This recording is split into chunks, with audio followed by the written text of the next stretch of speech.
welcome to Lately Coffee with Mary and Hi. Chris today.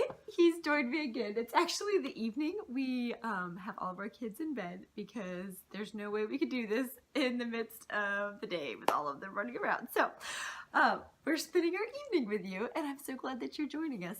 We actually wanted to share with you some things about marriage because it's the month of February and everybody's thinking about relationships, and I know that we like to spend time investing in our relationship. Like I shared last week, we're going to the EXO Marriage Conference this coming weekend, and you should totally check it out. It's probably in a town near you. They're all over the US, so look at their website. And last week I made my husband play for you guys because he was home, and so I think that went over well, and I would love for him to share with you another song that is like one of my favorite songs that he's ever written. And the reason I wanted to share it with you is because oftentimes we can look at a relationship or we can look at other people's marriages and think that they are perfect and that they have it all together, and someone even wrote that in my comments, and I'm like, no, we are far from perfect. But it's true that you can think that other people's marriages are perfect, and so what we would love to share with you is the other side of marriage that people don't see behind closed doors. And not that we're going to sit here and fight in front of you, because you don't need practice knowing what that looks like. You don't need to watch that to know, because you know in your own relationships, right? But what we do want to share with you is the side of marriage that can be difficult and how to navigate that. And so the song that I wanted him to share with you is one that he wrote during our early marriage, before we had kids, and it was just the two of us, and there was just a lot of raw emotion and a lot of figuring things out and a lot of just working things through between the two of us. And so I don't know if you're in that place right now in your marriage or if you remember that place vividly, but this song really speaks to that and the essence of marriage that we don't often hear about and the parts of marriage that you don't usually see. So I'd love to share that with you. And I'm just gonna sit right over here because it might be distracting if I'm sitting and he's playing. So here is Chris. He's gonna share this song with you.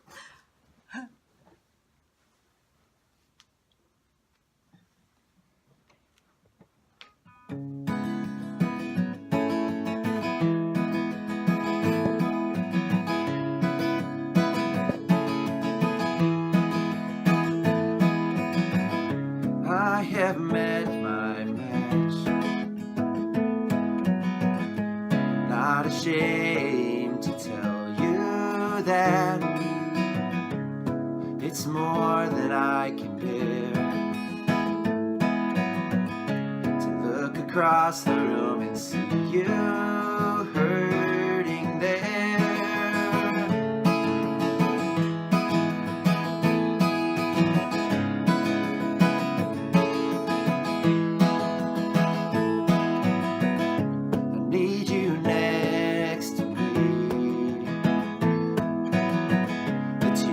Crying now belong on my shoulder, so lay it all on me. Oh God, what I would give to hold her, and I'd love to come and comfort you today, wipe those tears away. I would walk 100 miles, cry 1,000 tears for just one smile. Oh, that would make it all worthwhile, to see you smile, just to see you smile.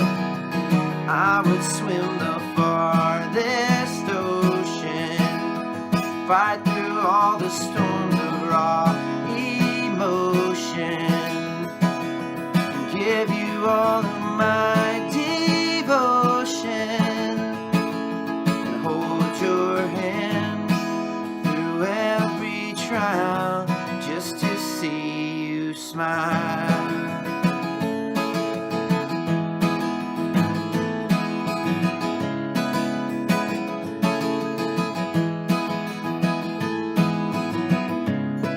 You're crushed and scared,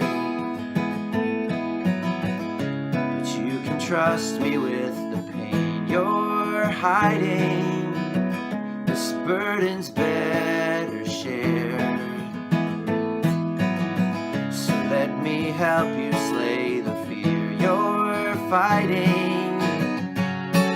There's nothing that I wouldn't do for you. Just tell me what to do. I would walk 100 miles, cry 1,000 tears for just one smile. That would make it all worthwhile. To see you smile, just to see you smile. I would swim the farthest ocean, fight through all the storms of raw emotion, give you all of my devotion, hold your hand through every trial, just to see you smile. God help her, be with her. God help her, be with her. God help her, be with her. God help her.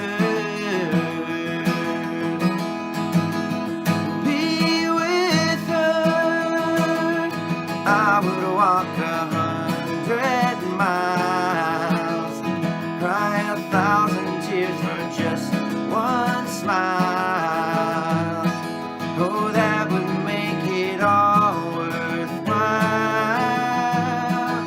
To see you smile. I would swim the farthest ocean, fight through all the storms of raw emotion, give you all of my devotion, hold your hand through every smile, just to see you smile, just to see you smile.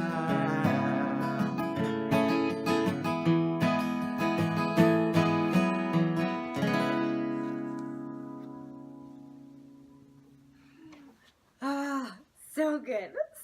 So good. I don't know if you are resonating with that song at all, but I basically want him to sing that to me anytime that I'm feeling super emotional. And one of those times was during our last pregnancy, labor of my last daughter. He sang that to me during labor, which was amazing and definitely brought peace to my mind as I was in labor. But anyway, what we wanted to share with you about that song is that that's real life. Like, that's the ebb and flow of a real relationship. Is there are going to be times when you are feeling completely broken, completely lost, and it's something that you or your spouse can't actually be there with you. So sometimes you go through things together, and then other times just your spouse is going through something, and it's really hard to be with them without being able to really be there for them. And so I just want to encourage you to be the kind of spouse that is just praying for your spouse when they are in one of those seasons, and when they are just feeling a lot of emotion and confusion and just feeling lost. That's your job as their spouse, is to be there for them. And if you don't have a spouse yet and you're praying for a spouse, that's the kind of spouse you want, is someone that's going to be in your corner, that's going to be there when you got the ugly crying and you are a hot mess and nobody would want to come near you.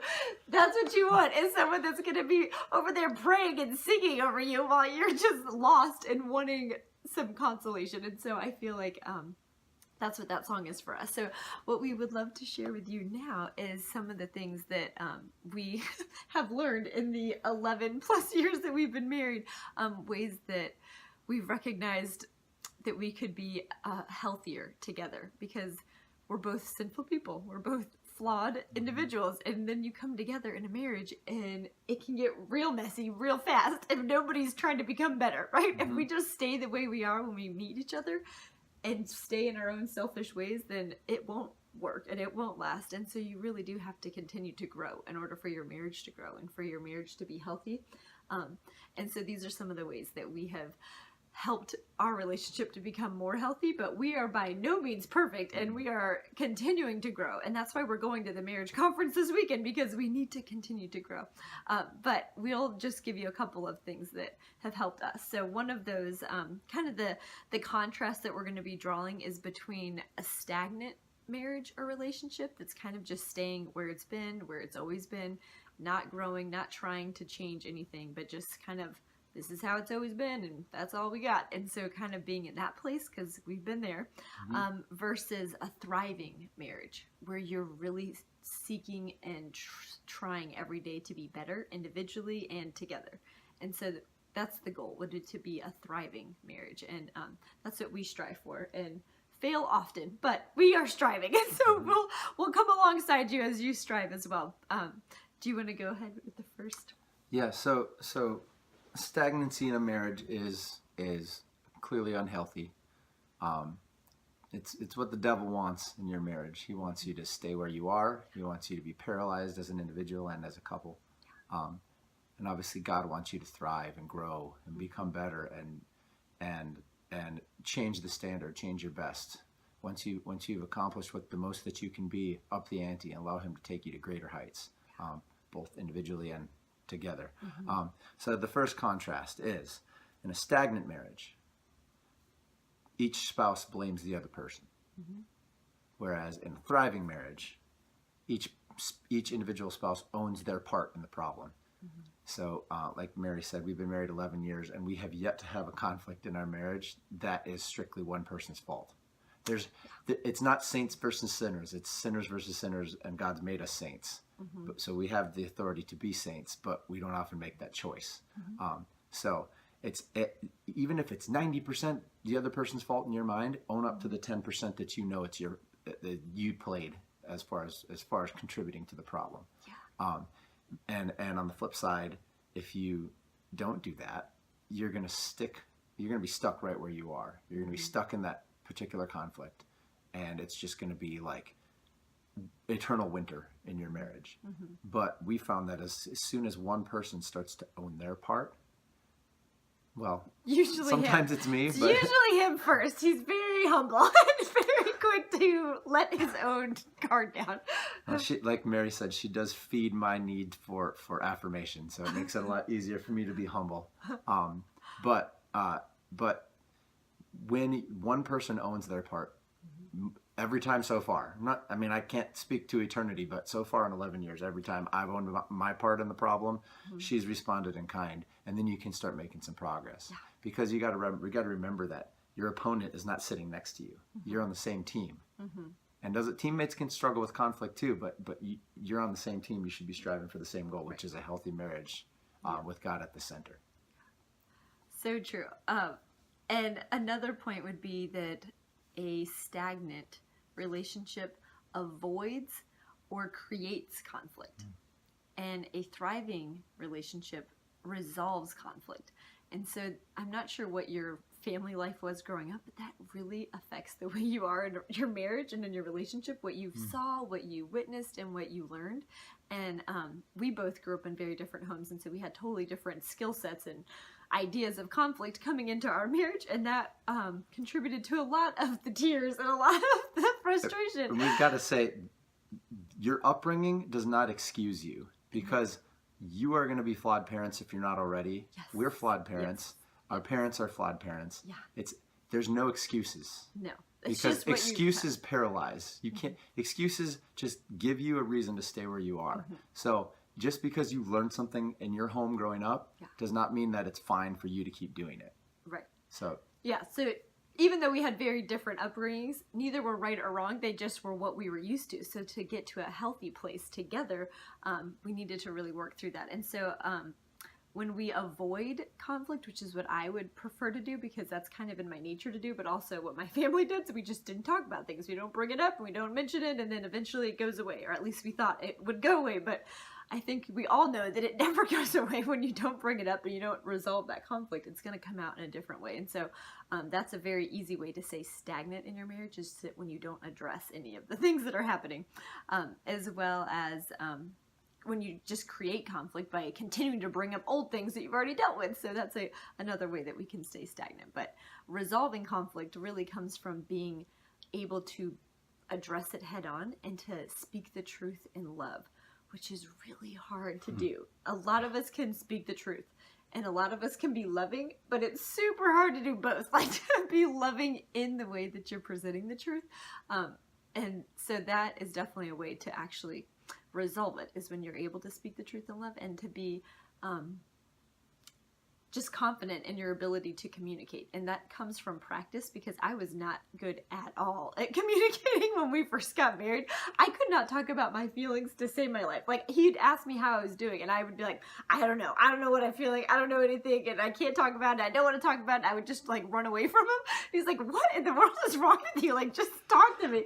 But I hadn't done it. I didn't know how to put words to what I was feeling. And so really, like, it's super awkward at first, but the more you do it, the more you communicate, like, that really hurt me, like, that really upset me when you did whatever, or I felt hurt when this happened, using I feel words instead of you made me feel. That's a good good advice as well. But definitely just starting to do it in small ways helps to break the ice of being able to address your feelings with your spouse. Yeah, and like Mary said, practice doesn't make perfect, but practice makes habit. So perfect practice makes perfect. Mm-hmm. So if you practice the correct way to do things, the more you do it, the better you'll get at it. Mm-hmm. So yeah, but part of it is just being resolved to and committed to resolving the conflict. Yes. Like, don't, like, you know, come hell or high water, we're getting through this together. Mm-hmm. Because we feel pretty strongly that when we said I do, that was part of the deal. Mm-hmm. Like, when we disagree, we're going to resolve the conflict. Mm-hmm. The Bible says don't let the sun go down on your anger. So there's been many times where I was very tired the next day, mm-hmm. because we had to resolve our conflict. Well, the sun was already down, but before we went to sleep. Right. So the second... Yeah. Hold on. Can we just say that conflict, if there is not conflict in your marriage, then one of you is not necessary, because there should definitely be conflict. Like, if we're totally different people, and usually you're married to someone that sees the world completely differently from you, you're drawn to them, and that is definitely true for he and I. We are so different, and there would be a lot of conflict all the time if we just didn't resolve the way that we saw the world differently. We have to really come to terms of, like, okay, well, how is he seeing this situation, and how am I seeing it? And coming from their perspective helps a ton. And that perfectly segues into the next point, and that is, a stagnant marriage seeks to be understood. In other words, the spouse, mm-hmm. whoever's listening, you seek to be understood, versus a thriving marriage seeks to understand. Mm-hmm. So, if coming from my perspective, in a stagnant marriage, when we don't see eye to eye, we see very different angles of the same situation. I have a choice to try to get her to understand me, mm-hmm. or seeking to understand her paradigm, her viewpoint. And it seems so simple, but it's really hard to do. But really, that is a huge key to resolving the conflict, because as soon as I start turning off my desire to get her, to convince her, to help her understand that I'm right, because mm-hmm. nobody's really right or wrong in these, but to convince her, if that stops being my goal, and I start to try to get her feelings out so that I can understand what she's feeling, and sometimes you have to draw that out of your spouse, mm-hmm. gently. But as soon as we start doing that, then we're well on our way towards the destination of resolution. Yeah, absolutely. And basically the final point would be, a stagnant marriage or relationship is selfish. It's self-seeking, it's self-gratifying, it's just self. And a thriving marriage would be selfless. And this is true whether you are in a relationship that's a marriage relationship or not. If you were just single and living in the world and you are living a very selfish life, you're going to have conflict, you're going to have strife, you're going to have stress. it's just going to cause a myriad of issues in your life, and it causes a ton of issues in your marriage. Like, it is toxic to your relationship to be selfish, but that is like our default mode. Like, that's literally the way you come out of the womb, is to be selfish. And so it's something you have to really like push down and remove daily, because it daily wants to rear its ugly head to just get your own way and to do what you want to do and not worry about the other person. And so that's something that we are really continuing to learn. This is not something we have gotten down at all. None of these things do we have down packed. We just know that we should be doing them. Right. So we're sharing them with you, because you should probably also be doing them if we feel like we should be doing them. But definitely being selfless is the key to a happy marriage. It is the key to a thriving relationship, is when both people in the relationship are being selfless and putting the other person ahead of themselves. Like, you just cannot go wrong. And it's amazing the fruit that comes from laying yourself down, laying down your own ideas, your own wants, whether it's in a conflict or in anything. It just will help in all ways to be selfless. Yeah, and then this is a minor point, but it doesn't necessarily have to be in conflict, but just in general, in a stagnant marriage, you have one or both spouses tearing down the other person. When something comes up, because it's easy to discredit that which we disagree with, right? So, like, I don't know, it doesn't matter what the example is. If we see something differently, it's easy to discredit it because it doesn't make sense to me.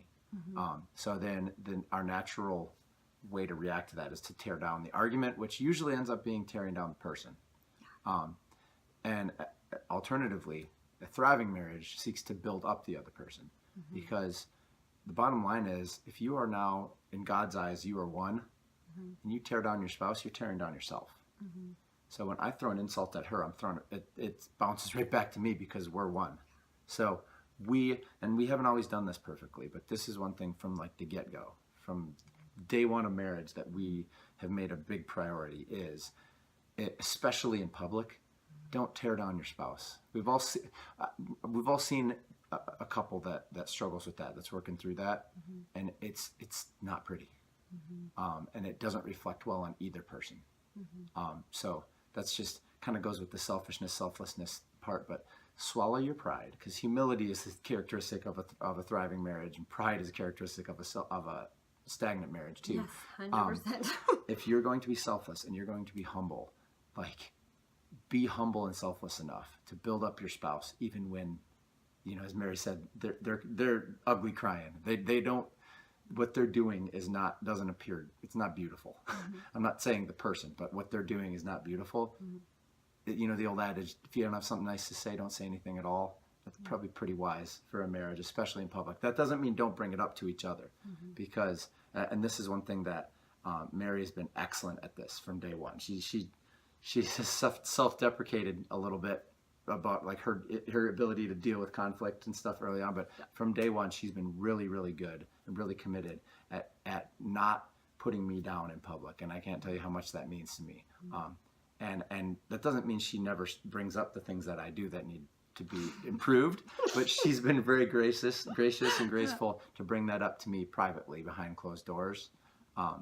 And that really, like, it helps me to trust her and to be able to trust her enough to be selfless and trust her to be selfless back and look out for my well-being while I'm looking out for hers.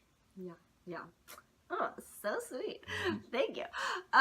So we just are really wanting to encourage you wherever you're at in your marriage, because sometimes when people look at other people's marriages, they assume that they're perfect. They assume that they're not struggling with anything.